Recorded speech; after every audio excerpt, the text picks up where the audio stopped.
Thanks for listening to Creative Control. While I have you here, please consider supporting Youth Empowerment and Support Services, otherwise known as YES. Based in Edmonton, Alberta, YES provides immediate and low-barrier overnight and day shelter, temporary supportive housing, and individualized wraparound supports for young people aged 15 to 24. They work collaboratively within a network of care focused on the prevention of youth homelessness by providing youth with the necessary supports to stabilize their housing, improve their well-being, build life skills, connect with community, and avoid re-entry into homelessness. Learn more about how to donate or otherwise support YES by visiting yess.org. Hey, this is Nicole calling from Hamilton, and I needed to let everyone know that I really proudly support Vish and Creative Control. I have for many years, I will for many more, as long as he keeps delivering these amazing interview podcasts. When you hear one of Vish's interviews, you think he's known this guest for years, they're good friends, but the truth is he approaches every interview, whether it's sort of up-and-coming indie artists or established icons or like famous, intimidating comedians with a really deep, genuine curiosity, as though he's never met this person, and the same really warm candor, as though he's known them forever. I think it really lends to a great chat, no matter who he's talking to, and for that reason, I think you should throw Vish, $1 a month? He's got jokes. The jokes make it worth it. Support Creative Control on Patreon. To make your flexible monthly donation to Creative Control, please visit patreon.com/Creative Control today. I'm Vish's wife, and remember, when you name a dog Janet or Timothy, you are dragging humanity down just a little bit.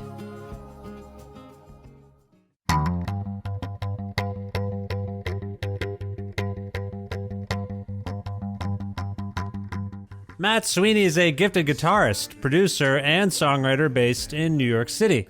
Originally from New Jersey, Sweeney first came to prominence in the 1980s band Skunk, and then later as a member of the inventive rock band Chavez, whose 1995 album Gone Glimmering was recently given the 25th anniversary reissue treatment by Matador Records.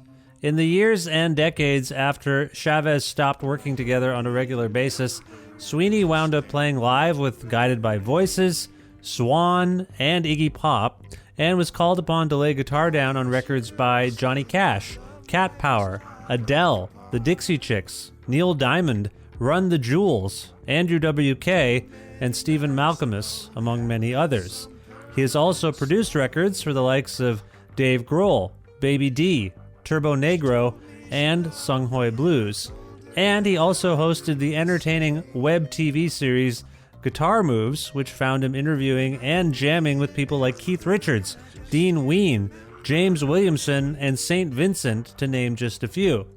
If all of that wasn't enough, Sweeney has a long and fruitful collaborative history with Will Oldham, as the two good friends have been making music together for more than 2 decades, including their acclaimed 2005 album, Superwolf, and again recently for a spate of singles released by Drag City Records.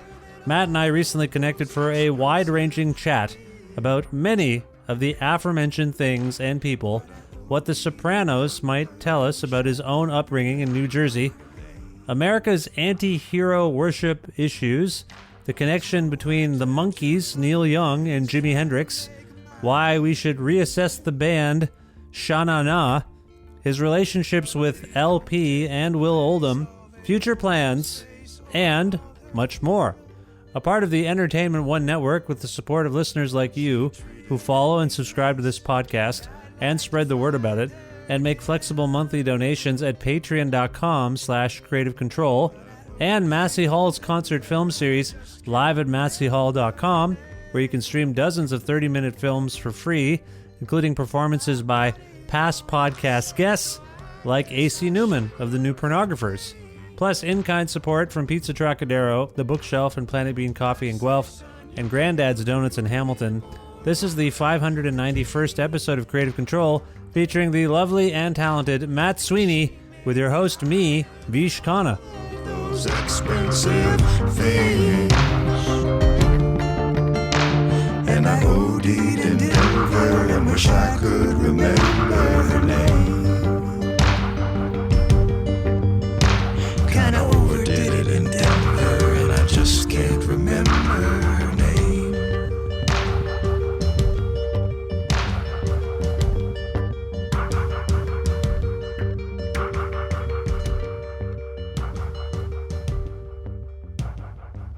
Hi, Matt. How's it going? Hi, Vish. I don't know. How's it going with you? But the same. It's, we're Happy New Year, if I might say. Why don't we start with that? Well, is it? Where are you? No, I'm in Alberta, Canada. I'd love to know where that. I'd love to know where a Happy New Year is. Tell me, where are you at? I am calling you from Edmonton, Alberta. It is, as we're speaking, it is not quite. It's December 31st, but by the time people hear this, it will be 2021. So I thought I would start with a nice Happy New Year greeting. But no, you and I think are in the same year still. We are still in 2020. Unless, where are you? We are. Well, now I can understand why, since you're calling from Canada, why it is a happier New Year than it is in America. So happy. So I wish you a Happy New Year, and I don't want to put the pressure on you to have to wish us a Happy New Year, because that would be like wishing somebody a happy death. Yeah. It is a little bleak. Absolutely. First of all, where in the world are you today, Matt? I'm in New York City on St. Mark's Place. Nice. And that's where you live, I assume? I can't keep track of your comings and goings. You're always moving around and working with people. Are you in New York generally? I'm generally in New York, yes. Yes. And how long have you been there? Oh God, I was born here, and then I grew up in New Jersey and dicked around in New York. And I don't know, forever. Yeah, since 1990 or some shit. Okay. Like I've been living in New York, or living in or around New York, or basically thinking of New York as home. So you consider yourself a New Yorker more than someone from New Jersey, a New Jerseyite, I suppose? I don't know. You tell me. I've been here since 1990, but I'll tell people that I'm from New Jersey, because when they say where am I from, I was just raised to say where I was from. Yeah. For some reason, I talk about my childhood. So my childhood was in Jersey, but then I left home when I was like 17. So yeah. I dropped. But then actually no, and then I did the usual post college fuck around and crashed back in my dad's house for like a year at some point when I was 19 or 20, and then I started crashing in New York. So whatever, I in fact enjoy people thinking that I'm from New Jersey, because then I don't have to talk to them about New York, and I enjoy people thinking I'm from New York, so I don't have to talk to them about New Jersey. There's some regional friction between Jersey and New York on some level, isn't there? Or is that a myth? I think it's perceived as such by outsiders. It's actually pretty. That's actually a myth. Although, it's as much of a myth as a city versus a suburb myth, or you know what I mean? It's just like everybody in New York City, generally, if they're not from New York City, they seem to be, or I don't know, there's a huge New Jersey contingent in New York City, and there always fucking has been. Yeah. And generally, when you look at iconic New Yorkers, half of them are from New Jersey. So it's kind of like, it's not as much of a thing. I wish there actually was more sort of regional friction. It would be fun. It would be interesting. Well, there's not. You often hear that people from who work in New York City live in places like Connecticut. But now that I think of it, people also tend to commute in from New Jersey. I mean, it's just people don't want to live right in New York City. You live right in New York City. That's what you're saying. Yeah. Yeah, you're not commuting. Yeah. You're not. So, I mean, on some level, New Jersey, Connecticut could be viewed like little suburbs, little outskirts of New York City for some people. But you don't. Is that wrong? Well, yeah. Because Vish, they are. That's it. Suburbs were invented. They were called suburbs, and they were in New Jersey and Connecticut in order for people to work in New York. So guess what? You'd be right. That's right. But they call them bridge and tunnel people. But every city has a version of bridge and tunnel people. Yes, I would imagine. That's what I'm kind of getting at. Yeah, for sure. Yeah. I'm actually, as we're speaking, I have re-immersed myself in the world of The Sopranos. I started rewatching The Sopranos, so I have a lot of Jersey, New York on my mind. So maybe that's why. That's exactly. I'm from Tony. My dad taught at Seton Hall University, the school that the character of Tony Soprano went to. When he talks about Seton Hall, that's my dad's school. Like, I am from that region, the Sopranos region. I see. I went to high school with a lot of kids who were like the young Soprano, like Anthony Soprano. When you say like Anthony, AJ, do you mean really like him? Sons of gangsters. Yes. Really? Like, are they? So this is all based on some we were talking about myths earlier, but this was common knowledge in your school that certain kids, you probably don't want to mess with them. I mean, yeah, it's just, it's not, yeah. It's like I guess it's like any place else. You just know that you don't fuck with kids. To me, it's not, I wasn't like, oh, they're gangsters and blah, blah, blah. And they're going to, and there's, it's just more about how they looked and how they behaved. And then as I grew older, I came to understand what was actually going on. But at the time, it wasn't like, oh, don't fuck with that kid. He's a gangster. It was just more like, those guys are dicks. Why are they such fucking dicks? And then I go, oh, right. Okay. Now I get it. But by the same token, some of them were cool. I don't know. Were you a guy? It was funny. Like that opening sequence. I was like, oh yeah, that's like outside of my window driving when I was a kid. So my mom lives in Hoboken. So whatever. I guess it's probably hard to describe. I'm not going to try to describe New Jersey and New York, because so many people have done a better job than me, and we're only on a podcast. But you say, just to tie this up, you vaguely relate. The Sopranos is vaguely realistic in a sense, or at the very least, you relate to. Utterly realistic. It is utterly realistic. Huh. I mean, in my opinion, as far as like gangsters, criminals acting like criminals, yeah, it's pretty fucking accurate. Right. Right. Okay. I really like that show. It's really interesting to. I watched it when it was out, when I was a young person. I was in my 20s when that show first came out, and it was pretty exciting because I was like, oh my God, this was, I was like, this is about the fucking people that I know. This is what they were up to, Mm-hmm. But then watching it now, it really holds up more, just the corrupting influence and how I wasn't aware. The show is basically about how these people ruin everybody's lives. Yes. In order to get their dick sucked, basically, and it's like, yeah. And it's in such high relief when at least the second time around I watch it, just all of, Artie Bucco, but everybody is sort of treated like Artie Bucco ultimately. You know what I mean? Like, everybody's lives are diminished by coming into contact with these criminals, so in some ways it's fun. It's also fun watching it in the Trump era, like now that this kind of behavior is now in the government, you know what I mean, and it's accepted as such, yeah. And also I mean, it's the idea of something happened post Reagan where the idea of like looking out for number one became synonymous with American values, and that really was not the case prior to Reagan. Looking out for number one was synonymous with American villainy, like the boss man, the evil capitalist boss man, character and thing had existed since the late, since the industrial age, like people have been taking advantage of poor people in America.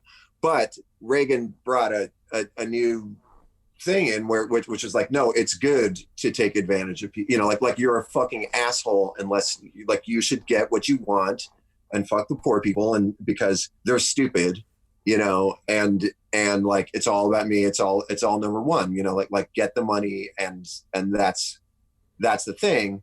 And so then criminals became like, when Scarface came out, I was in high school, and I was like, okay, this is a black comedy. This is like a racist comedy, like that I thought was interesting, but it's like, and by racist, I mean like how they portray Cubans. Yeah. And I mean, one thing I would have never, ever in a million years guessed is that the character of Tony Soprano would be perceived as a hero. Yeah. Ever. You know what I mean? That's the last thing I could have ever dreamed when that movie came out. I mean, and again, I was a privileged, suburban white kid. So it was beyond my imagination that anybody would think that this was cool. But I still hold that I still think of it. It's a post-Reagan vibe. We've been living in a post-Reagan vibe, and the idea that again, what's so cool about The Sopranos is like the first episode, you're like, oh, wait a minute, I can relate to this guy. He's, this show's amazing because it's about work. It's about trying to run a business. It's about trying to get things done, and everything is sort of like that. Part of the brilliance of the show is that you relate to this guy at the beginning, right? And then slowly you're like, wait a minute, this guy's a fucking the worst dude ever. Yeah. And all of this is the worst shit ever. You know what I mean? And I really think that it's all of the like the era that we're in. Sopranos is a very relevant thing. Scarface is very relevant. It's all relevant to understanding, I think, an American way of thinking that really is something that happened in the 80s. It happened with Reagan. Well, you know what I mean? I would say there's at least two things swimming around in what you're saying. You're saying, this show that I very casually invoke this show, but you're right. It does resonate with what's going on, particularly in your country. But I would argue a couple things. One, I feel like the brazenness of this sort of behavior is what's a bit different. I would argue that the things you're describing did occur pre-Reagan, post-Reagan, but I think it was always. I agree with you. It was always lurking in the shadows. And the second thing I'll say is that for some reason in our culture in particular, and maybe it happens globally, we really need to maybe re-examine our relationship with the anti-hero.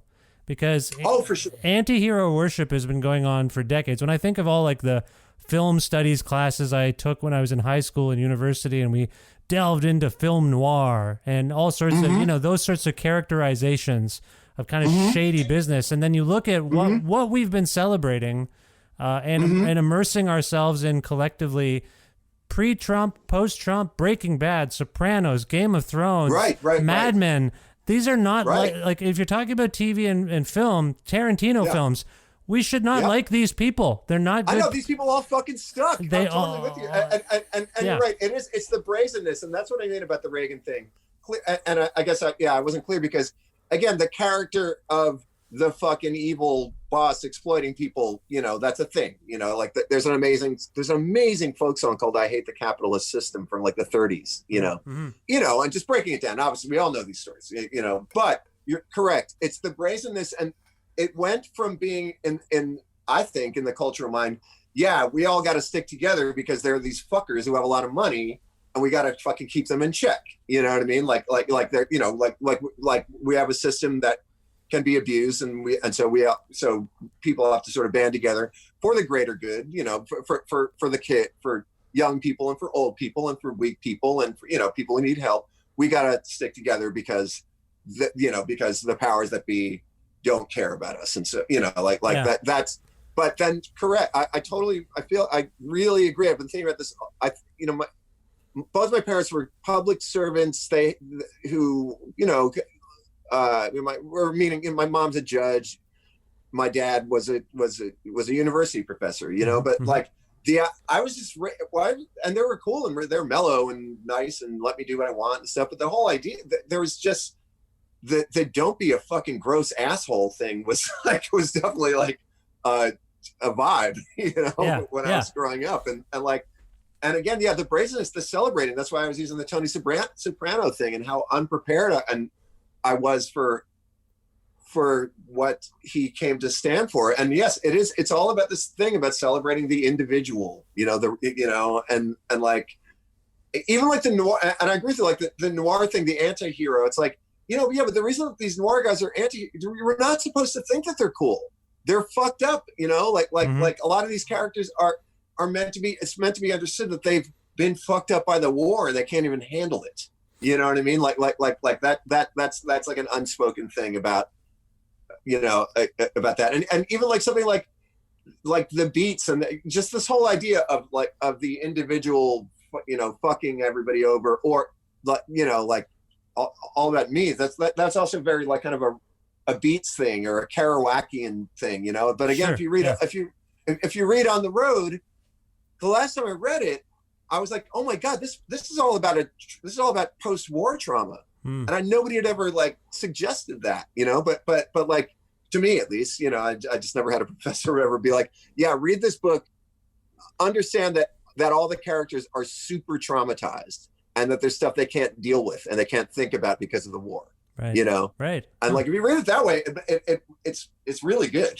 You know what I mean? And kind of empathetic and makes more sense than, oh, these guys are really cool. You know, I will reread that. I did not. Yeah, check it. Read it with that thing, and it's really fascinating in that way. And to me, a much better book. You know, if you read it like that. Yeah. There's a lot about powerlessness there too, in terms of, you know, gross people asserting themselves. You know, in The Sopranos, as I'm just as I say, I'm rewatching it for the millionth time, but I just started season 2. But there is a real clear depiction of police and government corruption as well. That often goes hand in hand with these depictions. It's not just that. You know what I mean? Oh, for sure. Yeah. Agreed. But I think one thing that's changed is like, here's the thing. It's like, it used to be like, we know that the government can be, the corruption always exists. You know what I mean? Like that's just an understood thing. That's human nature. But it went from like, we have to protect ourselves against corrupt people to like, we should all be corrupt. Yeah. You know what I mean? Like it's like, well, we're rooting for heels. Like I remember watching Breaking Bad and quite enjoying that show. But, you know, the last time I tried to watch it, I was too stressed out. I found it too anxiety inducing. But you do find yourself rooting for the meth lab kingpin guy over his good-natured, honorable cop. So that's just something, I mean, I think that's what I was doing. I think that's what we're meant to do. So that's, and so then isn't the logical conclusion that if Americans are immersed in these kinds of narratives day in, day out, this guy, a guy like Trump comes along, you're going to want to... Totally! It's like voting for the bad guy and cheering on because he's sort of more interesting than the straight and narrow. So we're voting for things that we find interesting. That we like. Yeah. Yes. And we don't even like them. Things. Yeah, the sensational. So that's where your country and ours probably too is in a terrible state that way. And I'm not ever someone who's like, we got to examine the media. You know, when I'm not like Tipper Gore or something. I'm just saying but we've just been immersing ourselves in culture in this regard. I would even say hip hop music. Like I grew up loving hip hop music, and I viewed that as aspirational music. Like, yes, finally, this is like reparations, in fact, to get yours. But now I'm on the other side of like, isn't Trump the ultimate avatar of some of that materialistic, misogynistic? Like now I'm like very confused. Like, what have I been immersing myself in and celebrating my whole life? You know, like, so then I'm like re-examining anyway, sorry, this is, it's a lot. It's a lot to unpack. I mean, it really is. And again, from the perspective of somebody like I'm somebody who was lucky and had a lot of things provided for me. So you know, my needs, so many of my needs were met. So you know, it took me, I had to gain an understanding of the good-minded criminal, or I don't know how to put it, but you know, it took me a minute to really understand why you had to live outside the law and how fucking wretched law enforcement is. And you know, and again, I grew up luckily I grew up around people who weren't like me my whole life, you know, but still I didn't know shit. You know what I mean? I still don't know shit. You know what I mean? And I agree with you. I keep on going, oh my God, I can't believe that I didn't get it, you know? And I guess but get it is, you know, me understanding exactly how privileged I was and really the full degree of how much it sucks to not be white, you know, is something I've been aware of all my life, but I'm only just more and more aware of it, you know? And it sucks, you know? But also I agree as far as like, I've talked to really incredible people who all of a sudden will like dig the Trump vibe because it has something to do with, he's a gangster, he goes for his. And it's like, no, stop, no. You know, it's like because no matter how you cut it, that kind of shit ends up hurting people. It does. Being looking out for number one and treating the world like it's a fucking like it's a rat race and that, you know, it's go for yours and out for self and all this kind of shit. And again, I don't know. That shit sucks. It just ends up sucking. Well, and I'm not a new parent. I have a 9-year-old and a 6-year-old. So you end up encountering a lot of what we're discussing, just talking to them, like this sort of rationalization of selfishness. Like, I did this because of this. And I've engaged in that behavior too. Like you're talking about reassessments or sort of like maybe understanding your place in the world and maybe what your behavior means to other people.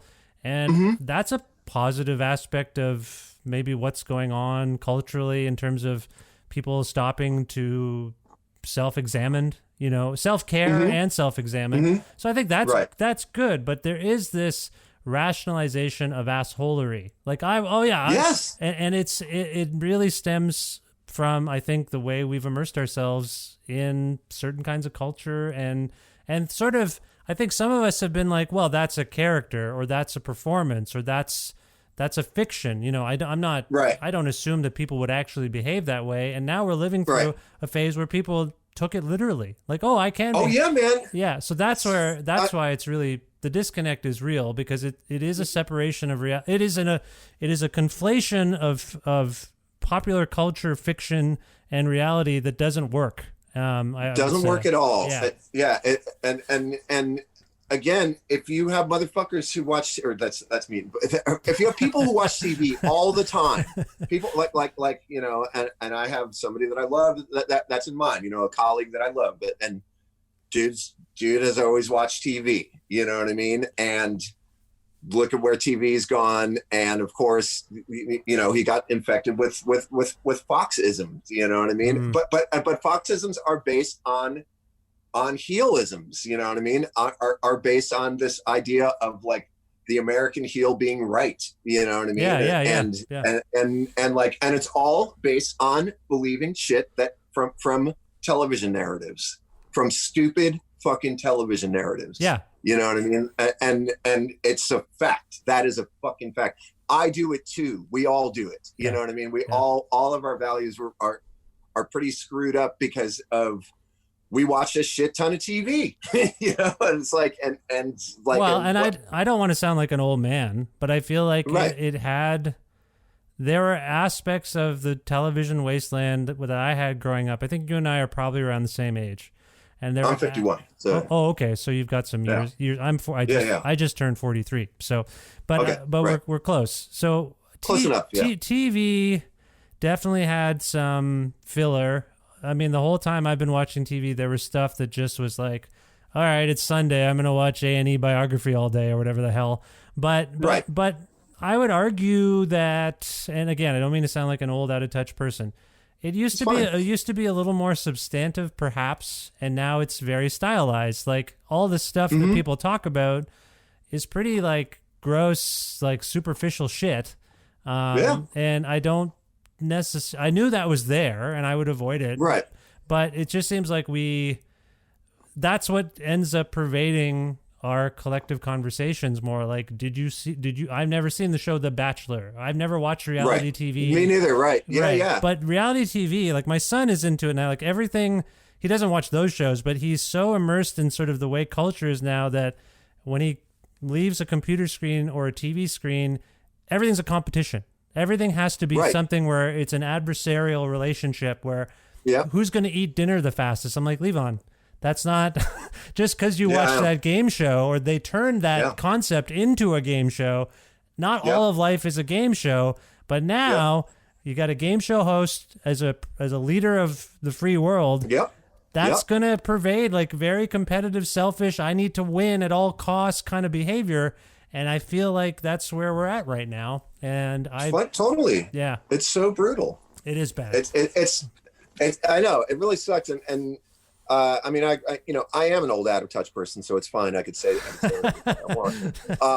But like that just really is the case. And of course we could just, if we're going to stay on that, I don't know if you watched that Mr. Rogers documentary, but ain't no way you're not going to be bawling when you watch it, you know, and like it's. That is why we haven't. My wife and I keep seeing it show up as a thing we can watch. And you don't want to cry. She's like, I know I'm going to cry. She said that every time. I will cry. And it's like, you know, it's ultimately it's worth it though, because that and that's the thing that I've found is like, I gotta still like. It's good to check those things out because you see, it's like you could cry that it's not there anymore, but it's like, yeah, but still, this was a completely underdog thing, and this is about being clear, and also like let's make no mistakes about it. It's always been pretty fucking awful. There's always been something this bad. Yes. You know what I mean? There's always been some version of something this bad. For God's sake. Yeah. Look at, you look at the 60s and what was going on in civil rights. It's thousands of people with signs with the N-word on it. It's screaming and trying to throw rocks at children. You know what I mean? It's like we've edged a little bit away from that. You know what I mean? But it's like it's always been there. It's always fucking been there. It's always been awful. You know what I mean? Like so it's important to see, like when you watch, I would recommend watching the Mr. Rogers thing, because you're like, oh right. It's not like everything was better then. It was that things were really sucky. Things were really sucky, and this guy did something good. You know what I mean? And that's important I think and that's why it's important to watch these things. Is like, because I also did the same thing. I put off watching it for those reasons. Like, I don't want to cry. I don't want to fucking think about how great things used to be. It's not about that, you know? Well, I interviewed the comedian Sashir Zameda a few years ago, and we were talking about, at the time, this was way before the Black Lives Matter movement had really picked up the national or international profile. But she was saying that as hard as this has been for us to live through, this type of experience, the Band-Aid is off, and that needs to happen. Like, if this wound is actually going to heal, we have to suck it up, live through this bullshit of people brazenly, so we all see it. Like, it's not, and so we all believe it finally. She was saying, like, this has just been a Band-Aid for 100, 300, 400 years of like, everything's fine. Yeah. There's a few people who talk like this, and there's microaggressions, but everything's mostly fine. What we're seeing now is that everything has never been fine. And so, again, hard for some of us to live through it, and to probably raise children during it on some level as well, just to try to negotiate the day. As people of color, as a person of color myself, I deal with it and I keep moving. Man. So it is complicated. I want to take us back to your high school days for a moment, only because I want to try to figure out where your relationship to guitar and music kind of began. For me, I picked high school. For me, it preceded that, but I assume around high school you start to find yourself. When did you kind of get into? Sorry for presuming anything, by the way, Matt. Maybe you've been... No problem, man. But when did you kind of get into music, and when did you get into playing guitar? I got into music when I was about 5, pretty much, as long as I can remember. But at 5, I saw the Monkees. I was like, okay, great. That's it, And that's the thing. Is like, I'm a really not very... whenever I think about it, I'm like, I'm probably the least interesting, most like... close-minded person, because it's like I've just had the singular interest in like stupid fucking combo music made by 4 or 5 people. Like, I've been interested in that since I was 5 years old. No, I'm exactly the same. I was just chatting with someone about this just today over my phone, just saying. It's like I was 6. I was 6 years old when I first heard a Beatles tape and thought, "What the hell is this?" And this is the fucking greatest. Yeah, it's funny actually. I remember I heard my teacher in 6, maybe it was a substitute teacher when I was 6 years old, brought in "I Want to Hold Your Hand" and played it and made everybody hold hands, and so I was like, ew. And so that song didn't really grab me, but the monkey. It sounds like it literally grabbed you. Actually, you had to.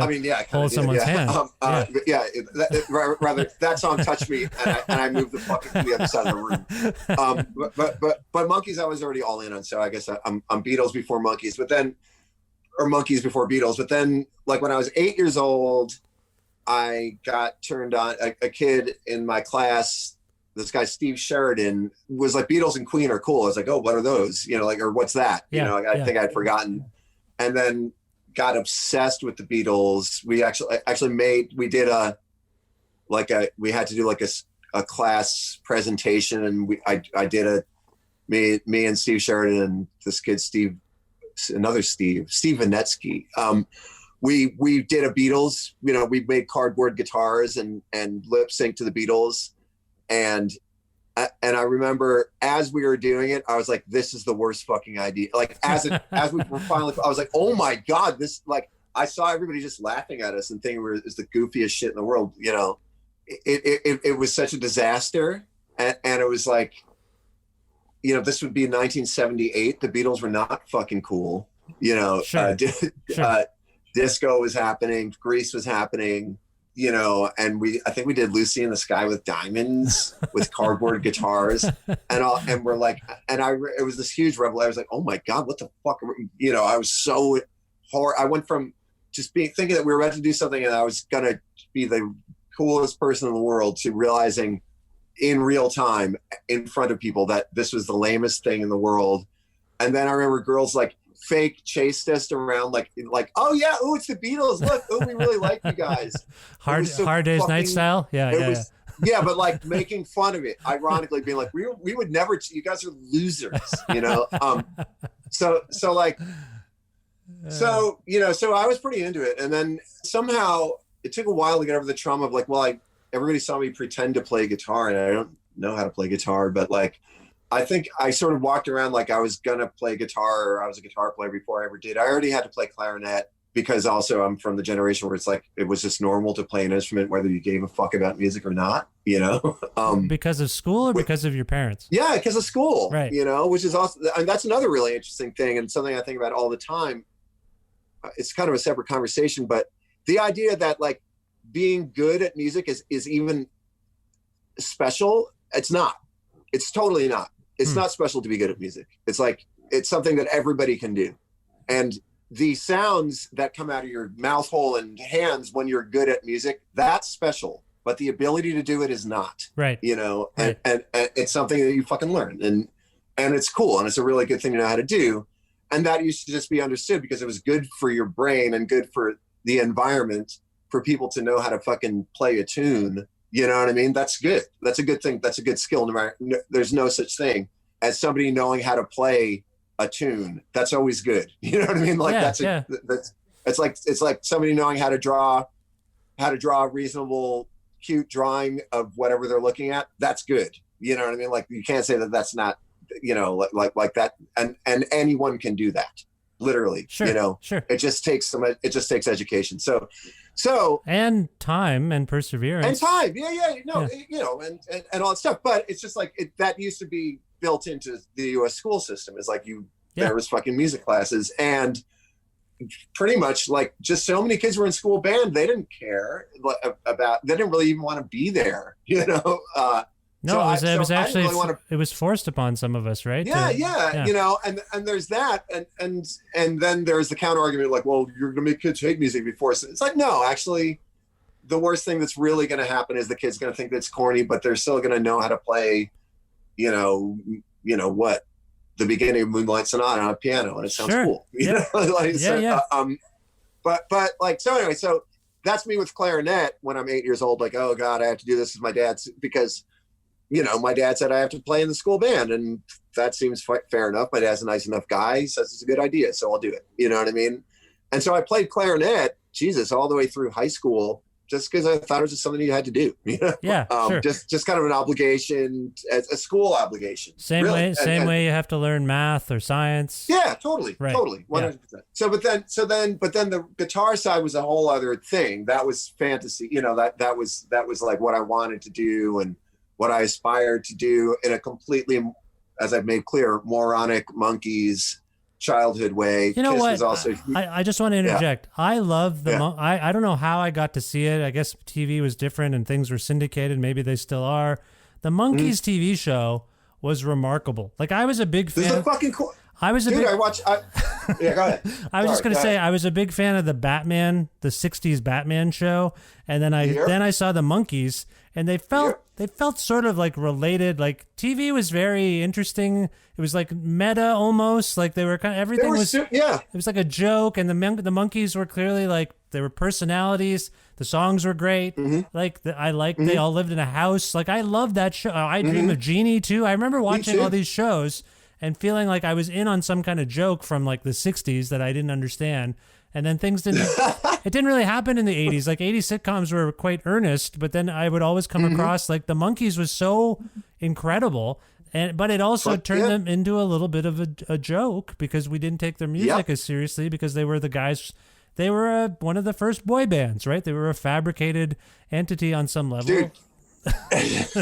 I'm laughing because yes, I agree with you. And also my girlfriend and I last night were having this conversation about the Monkees, literally about this, exactly about this, which is they were hip. They were cool. I don't know how, like my girlfriend, like, I think I was like, oh, did you ever see that movie Head? I don't know if you've ever seen the movie Head. It's amazing. Yeah, of course. You know, so I was like, you know, the intro to Head was just such a cool thing. So we watched that.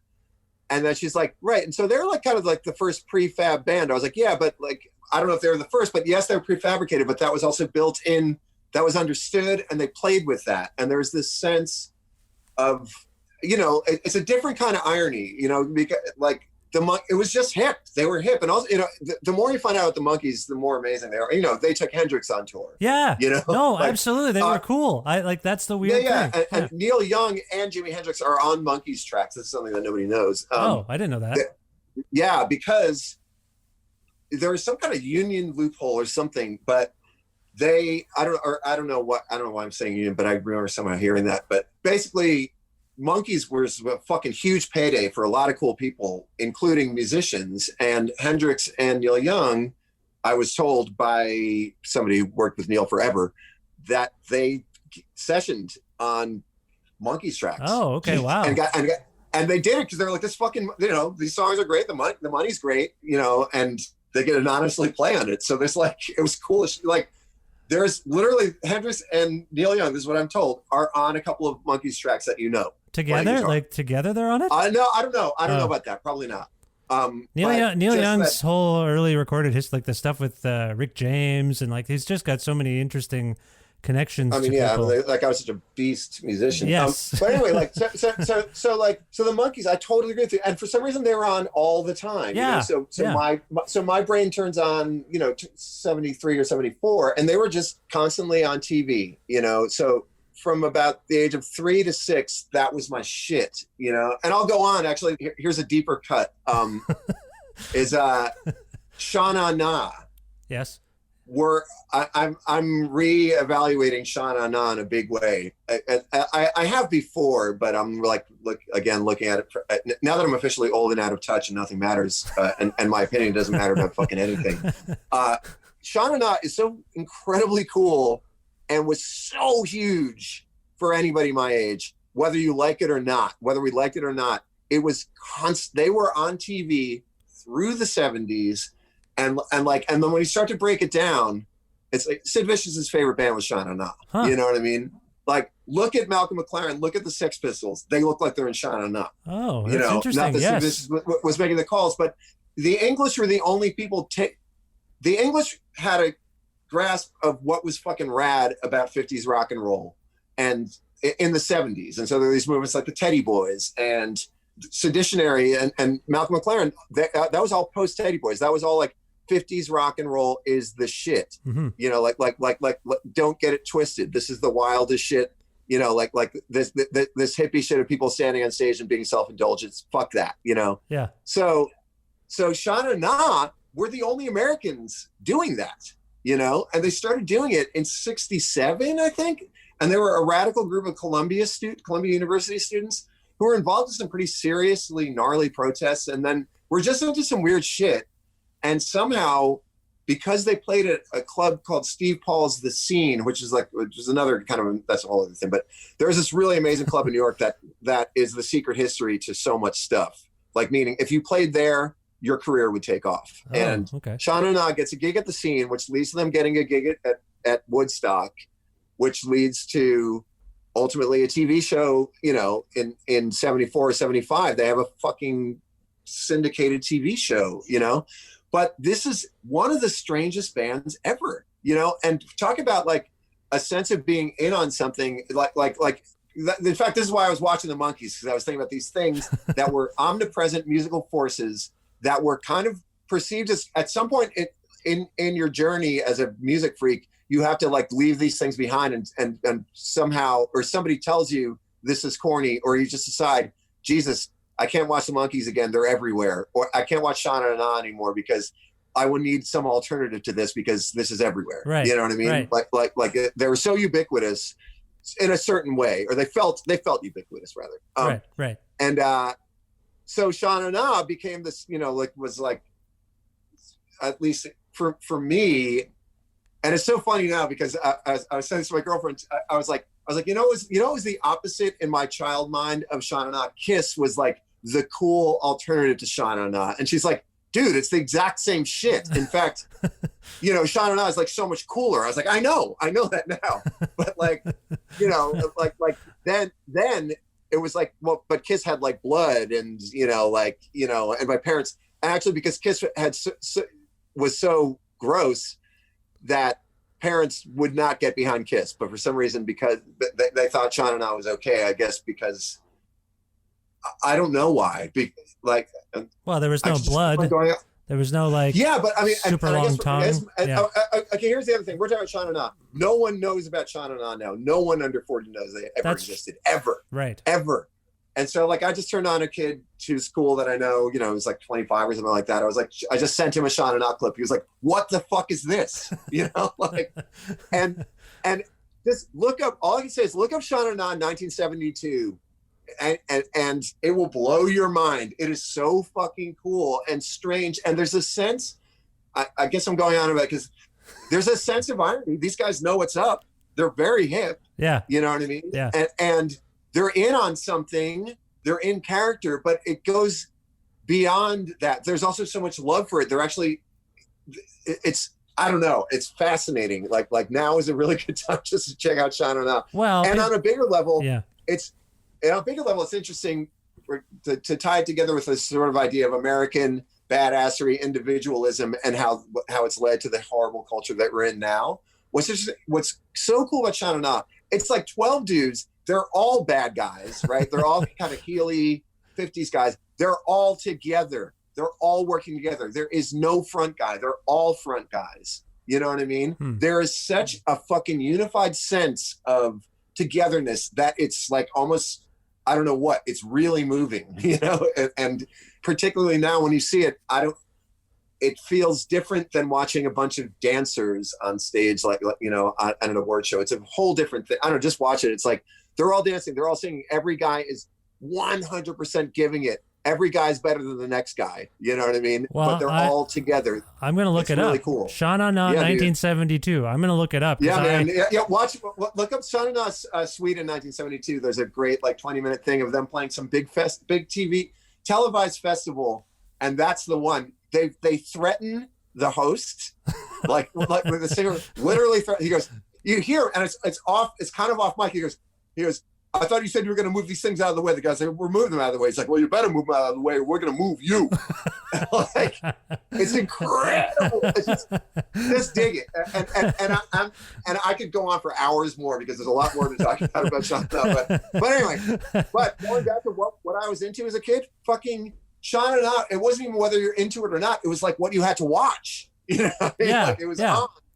But like, again, going back to it, it's like, it's so aggressive. It's somehow not sexual, even though it's like so much man ass and cock, like in your face, like these tight pants, and like, it's really intense. Right. But somehow the sexuality is just part of it. It's not a thing. I don't know. It's really fascinating if you watch it now. Also, like aggressive baldness. Like mixed with guys dressed as teenagers. It's so weird. It's so weird, but it really works. You know, like I don't know, just check it. It's really cool. But, cross generational appeal there, I guess, is what's going on. It's just wild. It's just some wild shit, you know. But really, mainly on like a style thing, it's like they look so fucking cool. It's nuts, you know. Awesome. And they sing so good. And there's something so punk about the whole thing, I guess. in closing. There's something so non-pretentious, and you feel like you could be in it. You feel like you could do it somehow. Yeah, you know? I think when people come across self-aware and are clearly having fun with something, it is infectious. Mm-hmm. It's more infectious than people who aren't aware of what they're doing, like who don't realize what they're really putting out there, which is often that's where self-seriousness comes in. And you're like, hey man, chill out a little. Like you're taking this a little too seriously. It's music. It's supposed to be fun. Yeah. Like, do you know? Do you know how this is coming off? Because I don't think you do. Well, I was just watching the video for "Break Up Your Band" that's available on, and there's like a male stripper or something going on. What? Like, so you guys had as you went on in your musical career, you have a sense of fun. Like when I think of also Guitar Moves, the TV show you had, there was a sense of reverence and a sense of fun. Like I think you've always had that. Like, this is ridiculous. I'm taking this seriously, but also I recognize that this is a bit ridiculous, and maybe that stems from, I'm psychoanalyzing you here. maybe monkeys, sha-na-na, like, you know, I take myself and my work seriously, but I'm having fun, and we should have fun. Is that maybe? Yeah, and this shit is pretty fucking stupid. Like, yeah, I mean, but like, it shows everything. I don't know, like, it's profoundly stupid. I don't know. Well, I don't know. I really can't argue with it. And again, I'm laughing because that's what I said last time before we went to bed. I was like, well, I guess all my life I knew that one day I'd be this guy being like, yeah, actually, no, Sean, no. You know, like, well, there's as we're speaking, there's I just followed the Super Wolves Instagram account, and there's a video clip, and it's you playing guitar. It's a split screen, and the one side is black, and it's you playing guitar, and then Will Oldham shows up, and kind of just as he starts singing. And that has, I know that has like a bit of a comedic effect, and I feel like Will has that too, where Will is having fun with reverence, having fun with seriousness on some level, and I feel like is that man? I think I agree with you. I think that the cool. I think nobody touches Will. Is in this aspect, which is that there's this intense sense of fun, like really funny, and then also, but it's like sort of sitting by a yawning grave, you know, like he really genuinely, I think almost everything he does has a sense of humor and a real sense of like an understanding of the hard parts of life and death. You know, absolutely. Yeah, and like that's, he really trucks in that really beautifully and really well, and it's consistent in his work from the jump. You know, and like I picked up on it right away and responded to it when I first heard that music, and you know, but yes, there's always something kind of funny about it. You know, like and it puts Will in a certain place, and definitely it puts what Will and I do together in a certain place, which to me I like, and it's funny because me and Will can really connect on things. I mean, that's why we do what we do. But like what I told Will that I've been watching Sean and I, and he was like, "Oh my God!" He's like, "I watch that all the time. I haven't reconsidered it." You know, like okay, you're spreading the word of Sean and I. You're like the president of the Sean and I fan club. I had to, especially with people that I'm close that I work closely with. It's like you kind of got to bring it up. You know? But what's wild is that me and Will have talked about everything for the last 20 years, and we somehow never talked about that. And it's foundational. Yeah. You know, it is, you know, but again, it is something that was so foundational, and something that I watched as a kid was such a sophisticated, ironic take on rock music from the 50s. You know, it's just it's so wild. It's such a wild, it's so weird. Well, it is. And I mean, yeah, Will and I have become friendly over the last 15 years or so, and he's always very sweet to me and grants me time, and I think we have really interesting and far-flung conversations, not unlike this one, if I might say, Matt. Like we kind of started one place and went a different way, but I do want to delve into this relationship a bit more. You mentioned you've been working together for 20 years. How did you and Will actually connect? You said you were a fan of his music first. How did you connect as collaborators? And then within that, how is this extended? Like, you guys now call yourselves, you made a record called Super Wolf, and Will makes lots of records with lots of people, but something about this spark between you has sustained itself in a way that is a little unusual for him, and you call yourselves now, I think, Super Wolves. Yeah. What is the nature? Yeah. Can you talk about the origin of this relationship and why it seems to continue?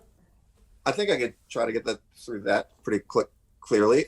I met Will through a mutual friend, through Britt Walford, who is the drummer of Slint, who Will grew up with. And in the 90s, Britt and I ended up as roommates in this weird Bowery loft. And I was playing a little bit of music with Britt and kind of hoping that me and Britt were going to start playing more music. So, and then one summer, Will moved to New York, and we ran into each other on the street because, and we literally just stopped, we recognized each other, and we were like, hey, you're Britt's friend. You're friends with Britt, you know what I mean? And so we just started talking on Houston Street in New York. So we ended up getting drinks with Britt, and David Berman was also living in New York at the time. And so we just hung out, we just kind of hit it off right away. And then also what was funny is then right around that same time, or maybe it was after, it's hard for me to remember, Will ended up hiring the PR company that I worked at. He didn't hire me, but he ended up hiring another publicist of this PR company that I worked at to work on I See a Darkness. Oh. So, and I really don't remember what conversation happened first, but I guess the one that really mattered was that we met on the street, and it was about our mutual friend. But another very interesting thing was that I got to know Will as a friend, but then also he would come by the office, and it was, in the 90s, like he had his mystique was massive. Yeah. You know what I mean? Like, yeah. And so all of a sudden there are these advanced cassettes of Bonnie Prince Billy, and I was like, what the fuck is this? And also and that record blew my mind. And I was like, wait, so this is Will, this is Palace Brothers guy. What is this? Well, he's calling himself Bonnie Prince Billy, right? Oh, here he is. So Will walks in. I was like, hey, I was like, why are you Bonnie Prince Billy? And he goes, oh, I'm trying to lose my fans. I'm trying to lose my fan base. That was his line, which is a very memorable, hilarious. And again, I'm sitting at a desk in a PR office. I was like, this guy's sick,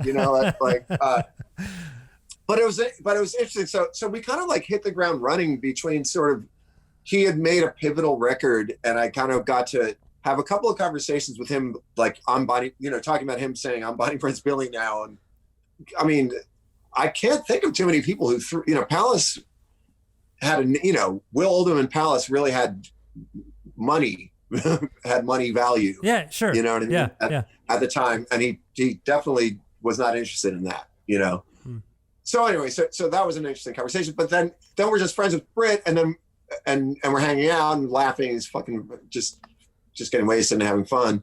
And then he heard me play guitar. And by that point, I had kind of turned a corner and I started finger picking. And Chavez wasn't doing much. And I had kind of just taken an intense interest in learning how to finger pick. And he heard me play, and he goes, and he goes, oh, wow, you sound good.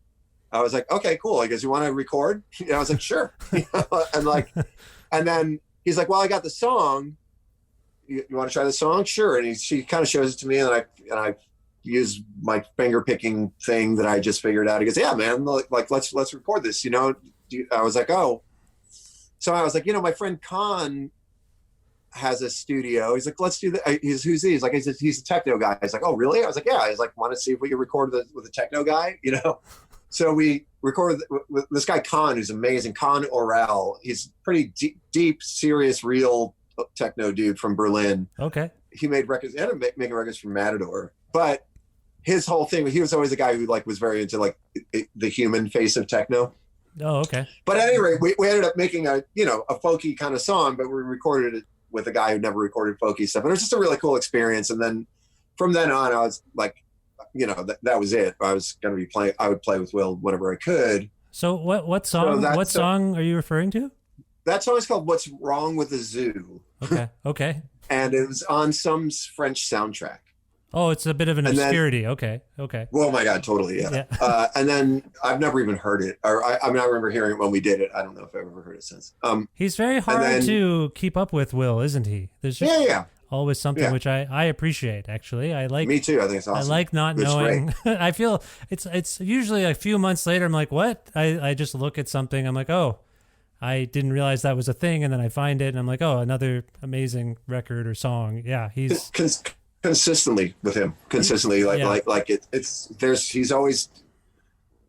he's always working. He's a workaholic. And not actually, that's the wrong word. He's always working. He's not addicted to, he's not a workaholic, but he loves to fucking work. That loves it. You know what I mean? Not, really does. There's nothing pejorative to me. It's inspiring. I don't know. Yeah.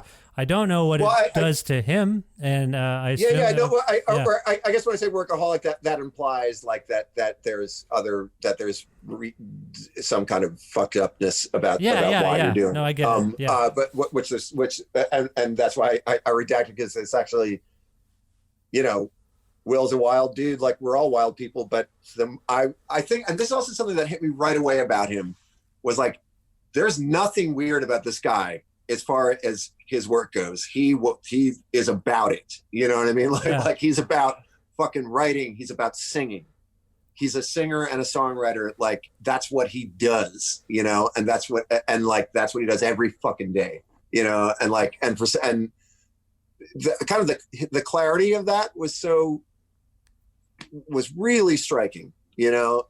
And which is also what's funny about him, I suppose, is also like, it's like, well, then why does he change his name all the time? Why does he seem to not care about being famous? Why does he, you know, like, why is he such a conundrum? Why, you know, like why does he do all these things that maybe somebody who was trying to be a brand or whatever wouldn't do? You know what I mean? And the answer is because he's a singer and a songwriter. You know what I mean? Well, I think he also once explained to me about, I asked him why he tended to revisit his older songs so much. Like, you know, we could loosely describe them as, I think I did in an interview say, yeah, you're kind of doing covers of yourself. He's like, no, these are separate universes. These are not, they're not the same. Like, it's from a different, and I said, what? Yeah. And he said, you know, like the Justice League, you know, how there's like parallel universes. And I read comic books as a kid, but I didn't really follow. I was like, I guess so. And then he explained it. And once you look at Will and his monikers and his records and the fact that he himself has recorded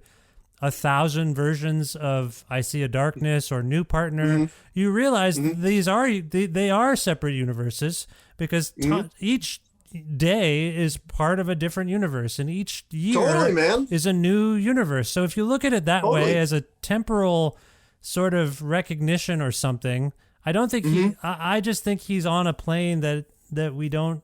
He's a gift to me. Like, to me, he's a gift, and he's been a gift in my life since I first encountered him, his work, and well said. And having gotten to know him a little bit just through conversations, he's a gift. And so I do also appreciate you seem drawn to people who want to work. The other collaboration that I find fascinating for you, I mean, there's been so many, but LP, Run the Jewels, you appear on, I believe, every Run the Jewels record, right? I guess I somehow did. Yeah. So that's just another relationship I'm curious about, because you mentioned this techno fellow, and I'm sure that we're all open-minded music people, people who like music. We listen to all sorts of things, and I'm not surprised that you're on working with LP. But how did that relationship start, and why, Matt, are you on every single Run the Jewels record? One would be something, but you're on all 4 of them so far. How is this possible? Yeah, well, because I've known LP since the 90s. I mean, one thing that's important to understand, I guess, or I don't know, it's not important, but like, you know, I've lived in fucking New York this whole time, and people come through, and Jamie's from New York, you know what I mean? Yeah, and there's just a thing, like, you get to know a lot of people in New York, you know, or at least I sure did, you know, like, it's like people come through there and they're kind of down to hang out and talk about music and hang out at a bar and get drunk and talk, you know, and that's literally now. I know Jamie from going to this bar, Black Betty in Brooklyn. We had a mutual friend who, I guess our mutual friend was his manager, Amici, who I just knew was like a music. I don't even, you know what I mean? Yeah. He was like a friend or a friend. But again, there's 2 different ways about it. It was like, I knew Jamie from talking to him at a bar, but also I was a fan of his shit. And I was a fan of Company Flow. And because I worked at this PR company, I turned the Beastie Boys onto Company Flow. And so I ended up getting company Flow opening slots for the Beastie Boys. So that's also, so it's sort of two different things, you know what I mean? Right. But it's all very New York. It's very New Yorky, you know? And also, and it's funny also, again, with my relationship with Will, I met him on the street, but also I knew him because I worked at a PR, I knew him another way from working at a PR company. So I guess the short answer is New York is a pretty small place, Okay. you know, but then, I was going to say, but going back to Will, just to finish up on that, because I think you got it. And then, so I started playing with him and stuff, and then the Super Bowl thing, and why that's that, and why it has a kind of a different thing than everything else, I guess, in his catalog, is because of what the nature of that music is, which is that I do the music, you know. You're not contributing lyrics, or you do sing. No, you sing. although there actually is at least one Super Bowl song where we reversed it, where I sent him a lyric and then he came up with the chords and melody. Do you remember? Do you remember which one that is? Yeah, it's called "I Must Be Blind." But in general, just because, you know, sort of how we work, it started with Will. He just wrote me, he said, "Hey, I got this really big solo show in London. Would you want to maybe play a few songs with me?" Because we'd had this experience at some point on tour. How do I tell this? Some point we ended up playing a couple of shows with an unrehearsed band, and it was clear that one of the members really didn't know the songs and loved to play, just loved playing, and so it sucked. And so we didn't want to diss the guys, so it eventually came down to, hey, we have an idea. We're just going to do a couple of songs where it's just me singing and Matt playing guitar. Right.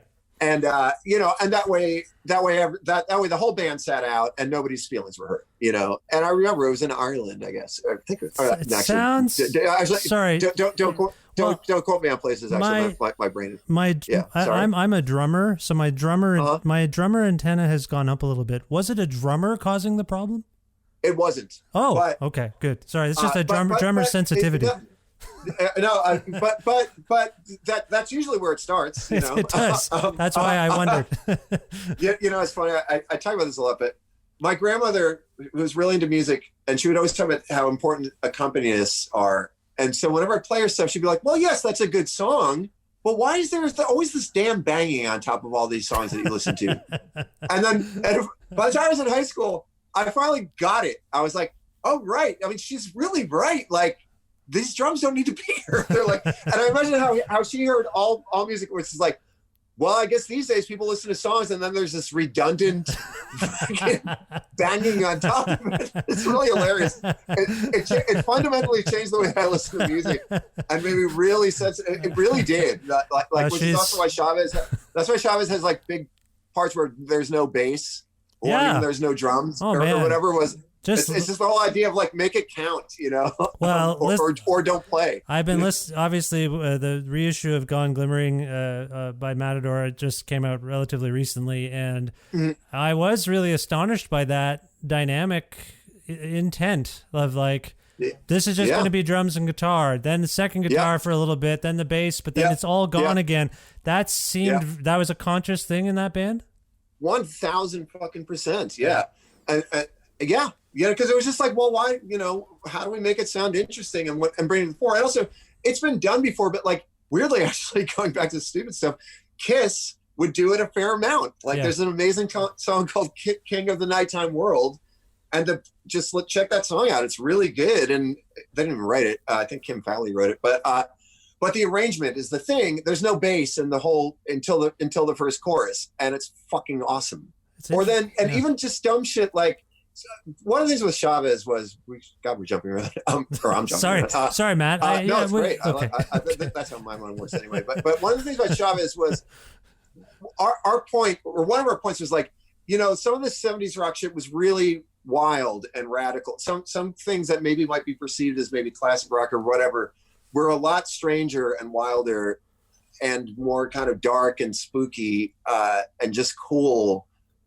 And these were kind of conversations that we'd have, and I want to give a good example now of it. I just fucking had it in my mind. God damn it.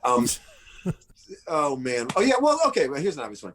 and this is actually one that Chavez never talked about, but like that song Baba O'Reilly, which is like it's a Who song. By the Who? Of course, yeah. Yeah, Teenage Wasteland, of course. whatever that song. Yeah. Dude, that's one of the strangest fucking songs. It is so, it's, first of all, it's a Terry Riley ripoff. Right. So it starts out with a Terry Riley pattern, and then, which speeds up and slows down. Then there's piano. The guitar doesn't come in until like 2 minutes, which is like, you don't think about that, and the boom, three chords? Is it three chords? Yeah. Yeah. And dude, that doesn't come in forever. That's and right. Also it's just a guitar, and it's way not big. It's not big. You know how in our mind, that song is like huge sounding, right? Well, when you listen to it, Pete Townsend, you were talking about Neil Young, who I often think when he gets going, I feel like Neil Young looks like his guitar sounds. Yeah, totally. And Pete Townsend with the windmills would make things seem, if I'm correct, so much bigger. Yeah, if you picture the very famous televised, I think it's suit.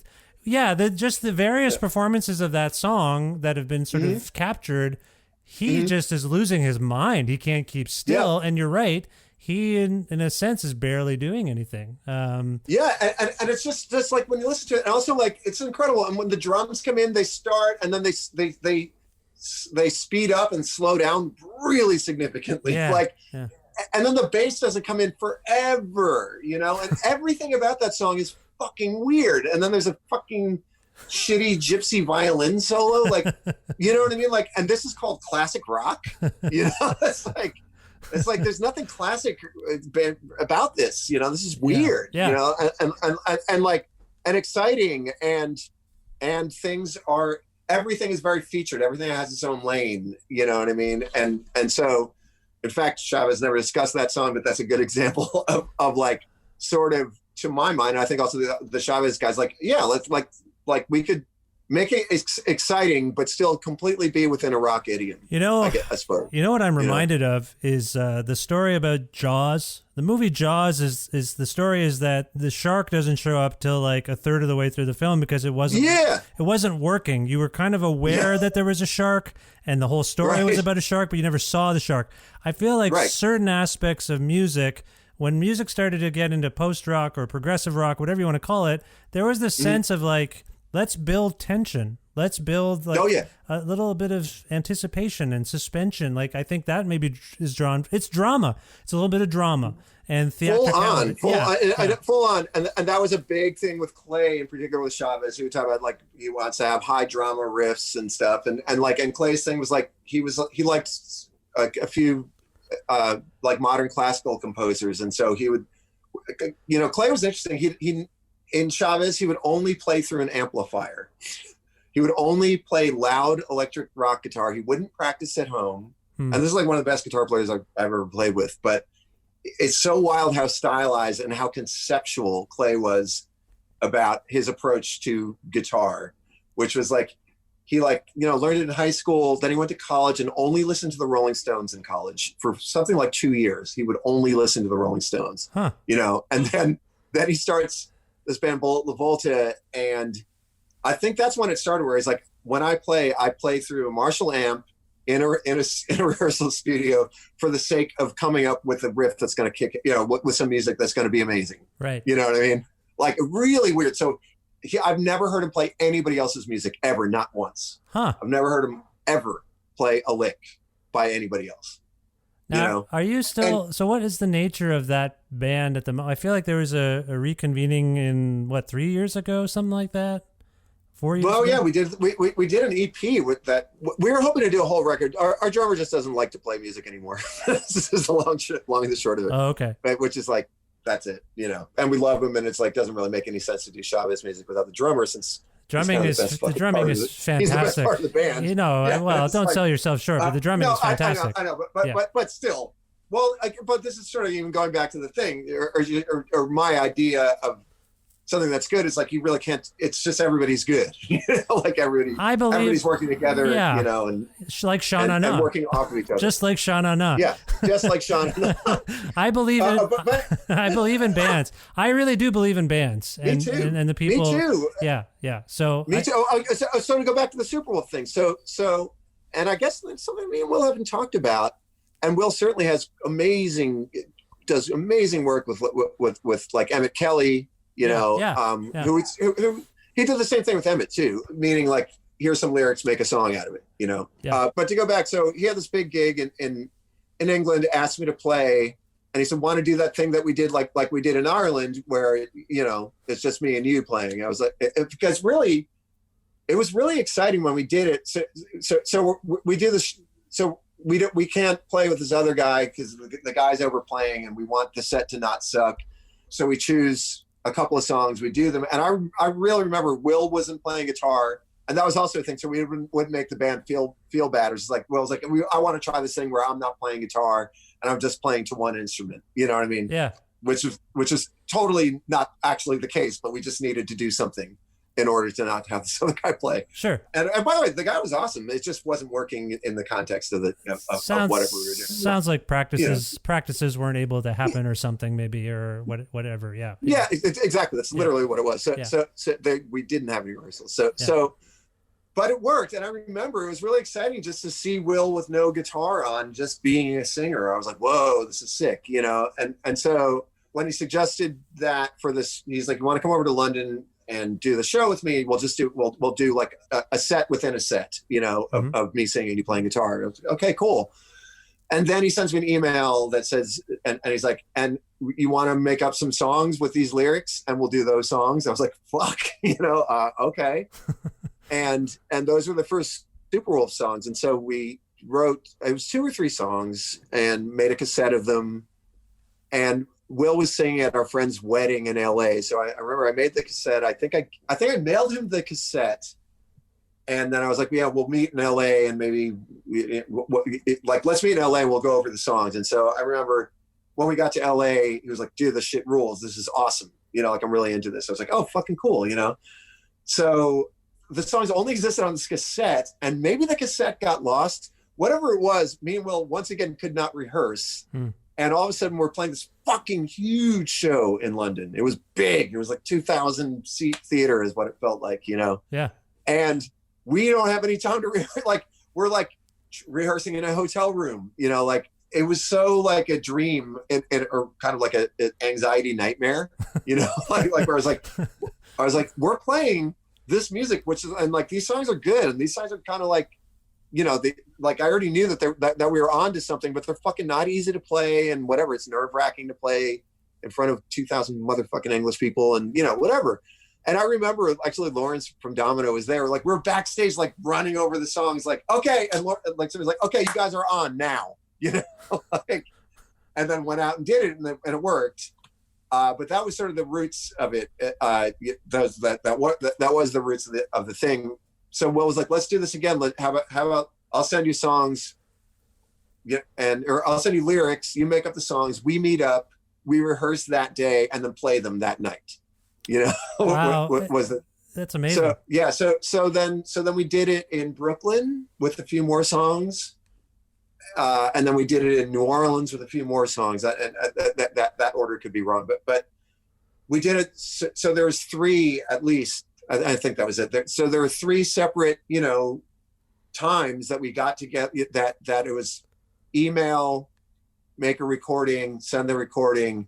But very, very, very rough recording. And then get together, tweak them, play them that night. So that was the process. For that album. And then about 5 years ago, Will was like, hey, we should probably do another record, Right. And so, but also in between, occasionally he just sent me a lyric, or if there's an idea. So obviously we're like best friends and shit. So, but there was this 15-year gap between Superwolf formal projects, Yeah. But yeah, that's the way it works. And that's why it's different. And which is all to say, I'm a band guy too. And a band is basically 2 or more, to me makes a band. And this is my band with Will, you know what I mean? To me, that's what Superwolf is. Yeah. You can't have one without the other. The whole idea is to make the other guy look good, like this is the band stuff, the band thinking, like when I'm in a band, every time I've been in a band, I'm like, fuck, every one of these guys is awesome. Or every one of these people is awesome. and I get to play with them, and it's all about us being this gang who nobody sounds like us together, you know, and like, I love all that shit. That's the fucking best, you know? And it's also totally impossible to do, you know, beyond the ages of 17 to 23, you know, like it's kind of the sweet spot to be able to do that. And even then that implies that you're privileged enough to have space and time to do it, you know. Like bands they're so special, you know, and they are generally they're products of privilege or products of an enormous amount of work and heart, you know what I mean? Yeah. And it's some combination of those two things. Like I'd say that the realest band on the planet that I can think of right now is like a band like Songhoy Blues. Oh my God. Dudes, you know what I mean? I saw them. It's one of the, I guess it must have been 2019. I saw them twice and total mind blower. Like I love their record. I love their records beforehand, but to actually see them now, you have been working with them. Is that correct? Yeah, dude, check the new album. If you like them live, check the new album. It basically was like the record that I produced it. So we made the record that they should have made all along, I think. Okay, not to disparage their previous records or EPs. No, I think they're great. I love all their music. But also, no, totally. And also, I didn't want to disparage those records because they had to make those records to get to this point. Right. You know what I mean? Like it was very, you know, like that those records got them a shitload of attention, and they were about working with famous people and, you know, the Blur guy and whoever, and, you know, Iggy sings a song. Yeah. Iggy Pop. Iggy's on there. And but that was about, you know, that had again, it's great that they got to this point where they could go in and make like a really gnarly live sounding record. No, which is what this record is. That's exciting, and they're the best. And when Iggy was on this show, when I talked to Iggy, he told me that he found out about them because he played them on his BBC show, and then they just found out about each other, and that's how he ended up collaborating with them, which I just thought was... totally. Yeah, no, dude, fucking Iggy's the coolest. He just did it because he thought it was cool, you know, but also I'm sure that it helped that the narrative had to do with the Blur guy, you know, like, it's such an interesting story because it goes all the way back to, this is the realest band in the world because these guys are actually fucked and they're refugees and they, you know, they had nothing but each other and, you know, and all that stuff. That's all true, you know. But then they get colonized in this, you know, by the guy from Blur, who has the balls to go over to Africa to do a talent show, as far as I can tell. Is that what happened? It's like, I didn't know that.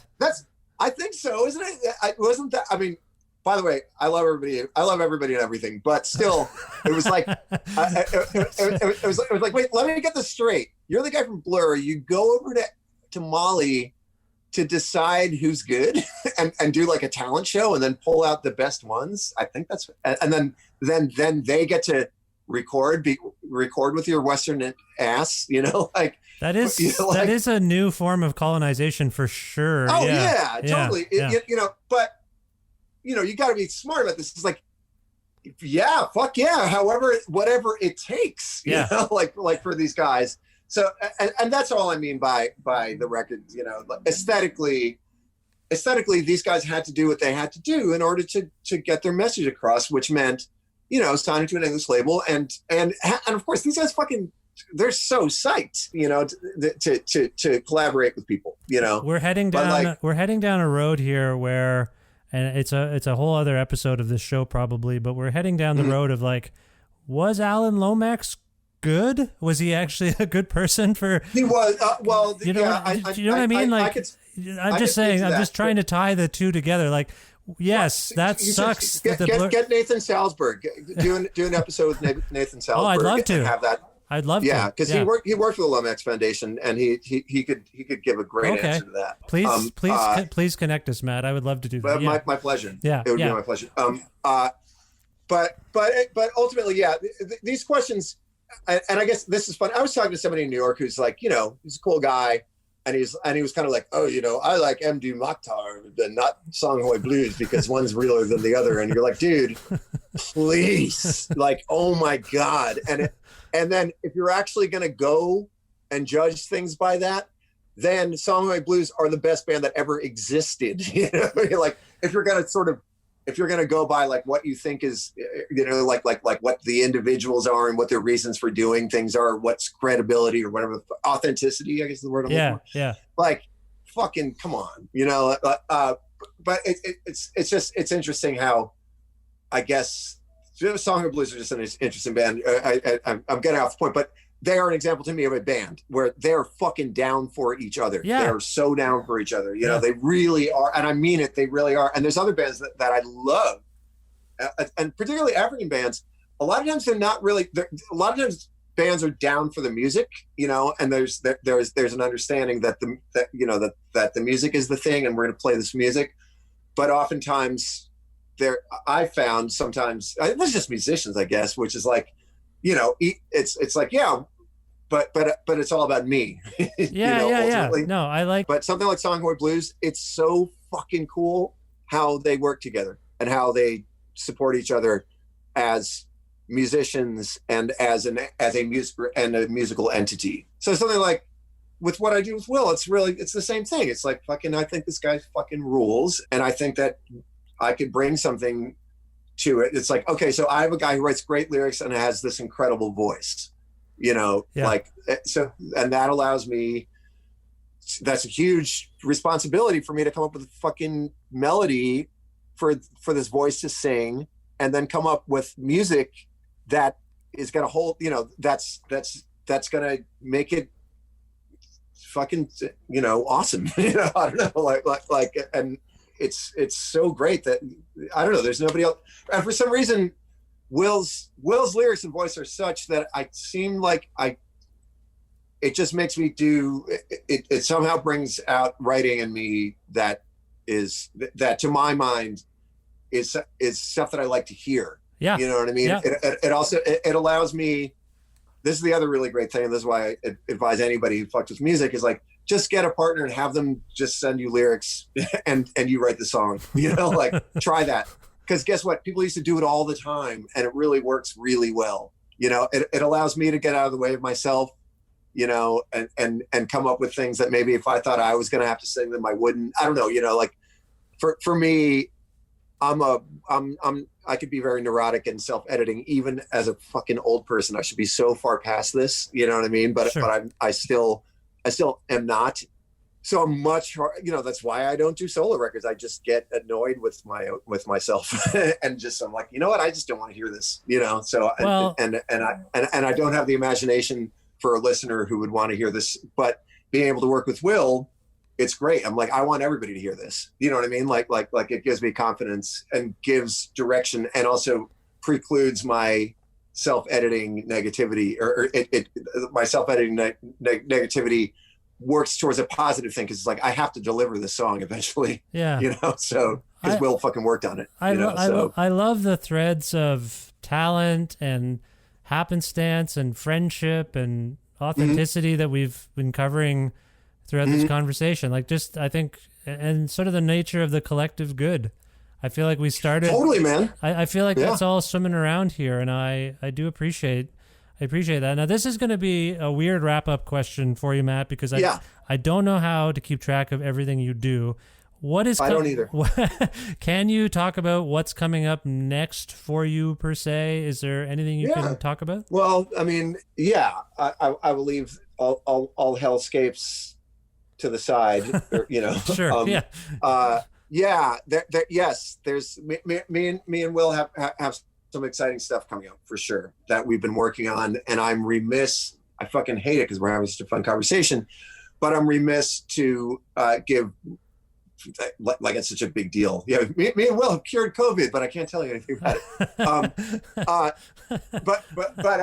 But yeah, we've been working on a lot of stuff, and we've been beating it into shape. And so 2020, there will be more music with me and Will coming out. 2020, I can safely say. 2021. Oh, 2021. Oh my God, yeah. Please don't jinx us. I don't want to relive this year. Sorry, dude. But yeah. So hellscapes aside, I'm looking forward to doing stuff with Will this year in 2021. And then what?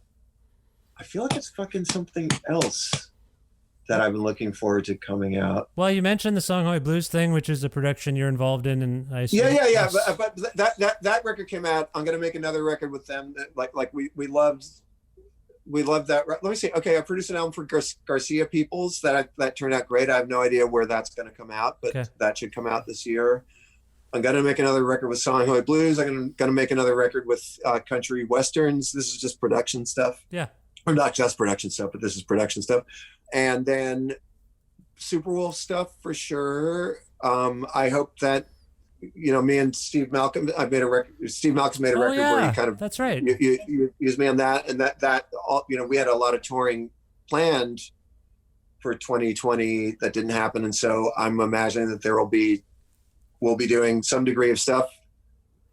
Again, this is all the hellscapey shit. Right. Was this for the Traditional Techniques record? Yeah, right. I remember seeing videos that you were going to be in that band. Yeah. That's great. Steven's, I'm a huge fan of Steven's as well. So that's, he's so great. Yeah. Have you had him on the show? He's been on a couple of times. Yeah. Good. Yeah. Love Steven. He's great. Yeah. He's best. But, and what else?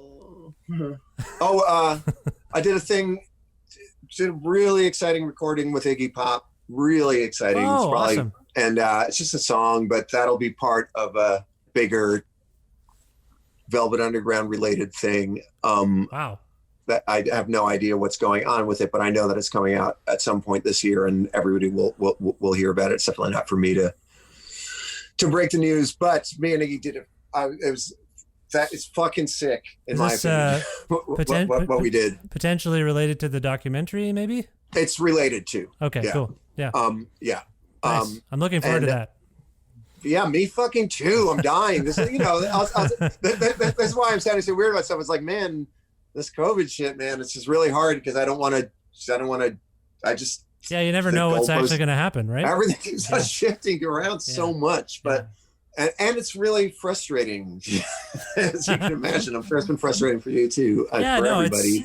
It's been horrible and sad and all those things. But there's also been the great gift of time for some of us. Like as a parent, for sure. I'm not rushing around as much between my work and my, feeding children and being with them and all that stuff. So yeah, there's little gifts in it, and trying to contemplate, or rather focus my energy on celebrating the time we have.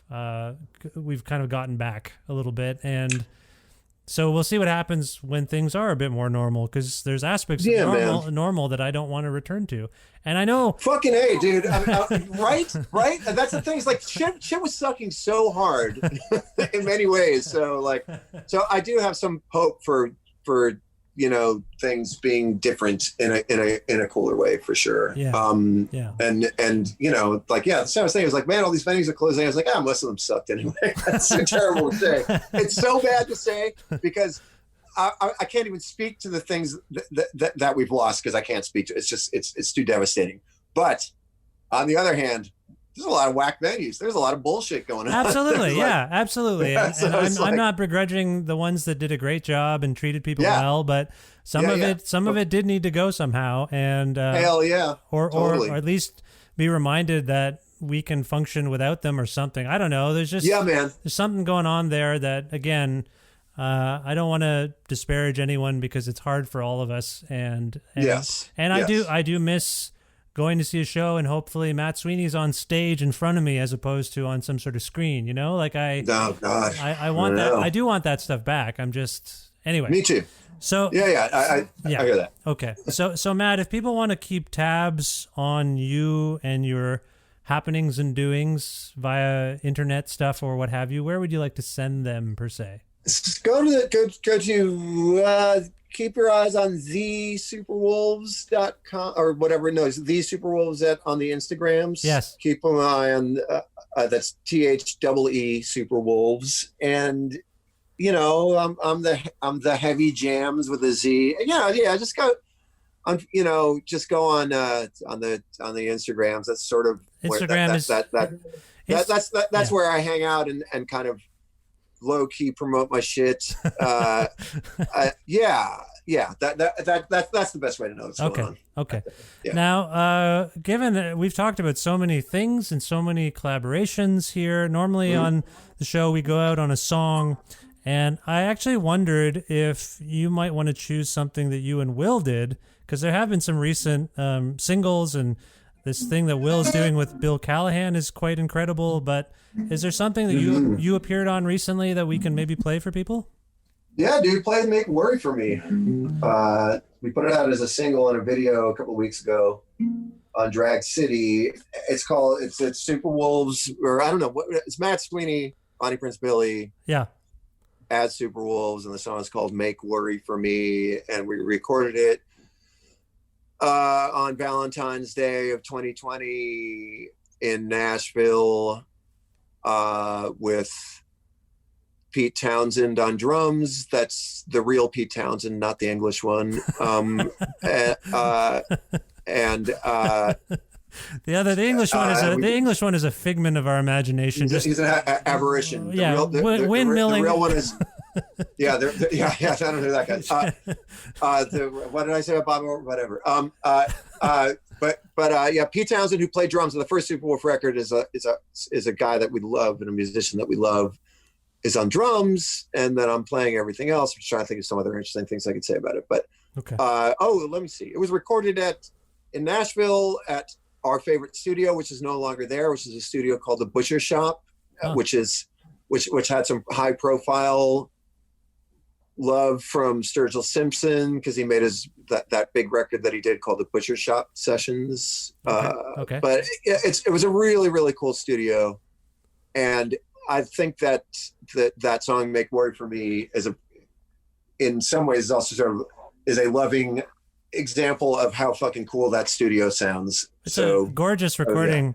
I was playing it in the living room for my family yesterday, as a matter of fact, and my wife in particular thought it is quite lovely. So, and it is cool. It is available via Drag City, as you say. So let's go out on that then. This is Matt Sweeney and Bonnie Prince Billy with Make Worry for Me. Matt, this was a tremendous pleasure. I hope you enjoyed yourself. Thank you for the time, and best of luck with everything going forward. Yeah, so lovely talking to you, man. Really, really, I appreciate it. Really, very, very nice, and makes me feel not crazy. So it's good talking to you.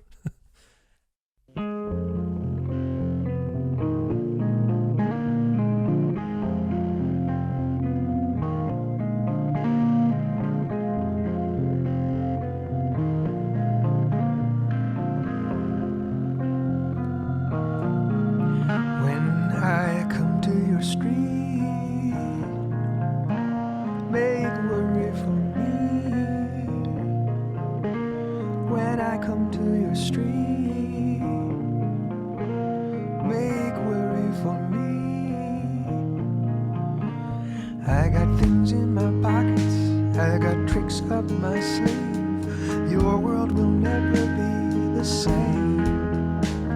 Oh, you can be whatever you wanna be, but you won't be bad as me. You'll be screaming my name when I come to your street. Make worry for me when I come to your street.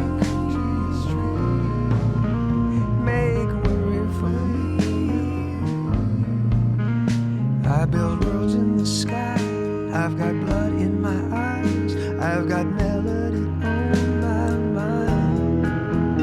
When you're rolling with me, it can be easy to feel yours could be in common with mine. But I'm going with a pleasure to make all of you mine. You'll be shaking, you'll be trembling, and you'll know love is love. Take your good selves home. When I come to your street, make worry for me. When I come to your street, make worry for me.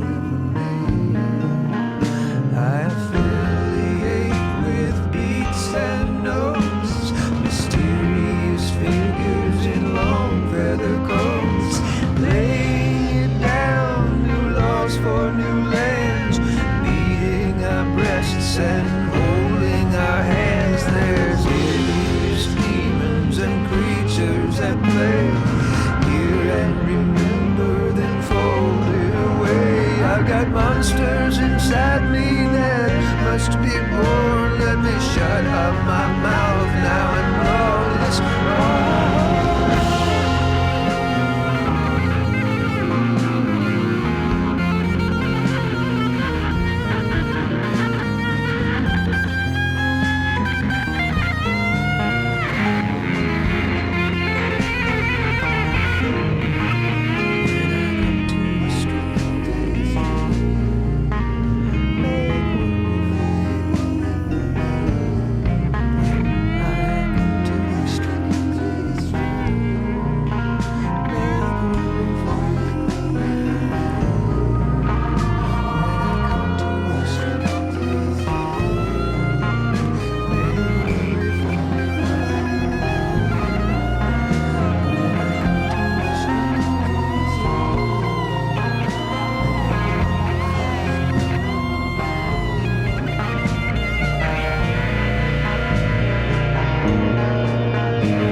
Thanks again to Matt Sweeney for appearing on this, the 591st episode of Creative Control, which is part of the Entertainment One podcast network and is available wherever it is that you get your podcasts. If you can't find an episode that you've heard about, you're looking for it and you can't find it, or if you want to learn more about me, sign up for my monthly newsletter, please visit my website, vishkhanna.com. Everything you need to know about this show and some things about me are all there, vishkhanna.com. You can like Creative Control on Facebook or follow the show on Twitter at vishcreative, or follow me directly at vishkhanna. You can also follow me on Instagram at vishkhanna as well if you'd like. I'm on there doing stuff sometimes. Also visit patreon.com/creative control to make a flexible monthly donation to sustain this podcast. $6 or more a month grants you access to exclusive content. And if you're interested in receiving a Creative Control t-shirt, please message me on Patreon and I will get you I'll get you a t-shirt while supplies last. I still have some. So yeah, $6 or more. But again, you can, whatever it is you can afford, and you can always change it. If you started at 6 and you want to go down to 4 or 3 or 2 or 1 or 0, I mean, really, you have all the options in the world. You can also go up. You start at 6, you go to 10. Why not? If you like the show, whatever you want to do. Patreon.com/creative control. Thanks again to live@masseyhall.com, where you can watch beautifully captured concerts by great Canadian artists. And also to Pizza Trocadero, The Bookshelf, and Planet Bean Coffee in Guelph, and Granddad's Donuts in Hamilton for their in-kind support for this show. Thanks to Jim Guthrie for letting me use the instrumental version of his song "The Rest Is Yet to Come" to end this show every week. You can hear it right now, faintly. I'll raise it later. I'll fade it up so you can hear a bit more of it. You can learn more about Jim and all of his work at jimguthrie.org. And finally, thank you for listening to this episode with Matt Sweeney and for subscribing to this podcast and asking your friends to do the same. Anything you can do to spread the word about the show is meaningful and helpful. So thank you. And I will talk to you very soon. Bye for now.